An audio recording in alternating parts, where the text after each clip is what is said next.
எல்லாருக்கும் வணக்கம். இன்னைக்கு சர்மிளா மேமோட இன்னைக்கு ஃபர்ஸ்ட் டே கிளாஸ் தான். ஃபர்ஸ்ட் டே கிளாஸ்ல வந்து அவங்களுக்கு பேசிக் இன்ஸ்ட்ரக்ஷன் எல்லாமே சொல்லிட்டேன். ஆக்சிலேட்டர் எப்படி கொடுக்கணும், லெஃப்ட் பிரேக் எது, ரைட் பிரேக் எது, ஸ்டாண்ட் எடுக்கிறது எல்லாமே சொல்லிட்டு நம்ம எப்பயுமே பிகினர்ஸ் வந்து ஃபர்ஸ்ட் வந்து வண்டியை கொஞ்சம் தூரமாச்சும் உருட்டணும். ஏன்னா அவங்களுக்கு வந்து வண்டியோட பேலன்ஸ் இருக்க வேண்டி.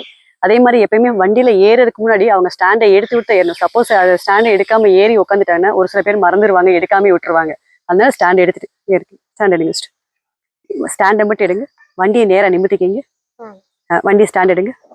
வண்டியை கொஞ்சம் தூரம் அப்படியே உருட்டுங்க, தள்ளுங்க. ஏன்னா வண்டியோட வெயிட் தெரியணும், அதுக்காண்டி வண்டியை தள்ளுங்க. உங்க பக்கத்துல வண்டிக்கு பக்கத்துல நீங்க நின்றுக்கீங்க. ஏன்னா வண்டியை லாங்கா கொண்டு போய் வண்டி பக்கத்துல நின்றுக்கீங்க. கொஞ்சம் தூரம் வண்டி உருட்டு வரணும் பிகினர்ஸ்க்கு எப்பயுமே.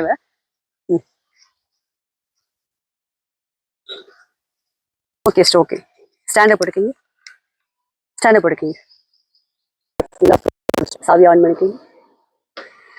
நம்ம பட்டனை ப்ரெஷ் பண்ணுங்க. கொஞ்சம் கொஞ்சமா லூஸ் பண்ணிட்டு பேக் சைடு கொடுத்துட்டு அப்படியே காலத்துக்கு மேலே வைங்க. காலத்துக்கு மேலே வச்சிருங்க.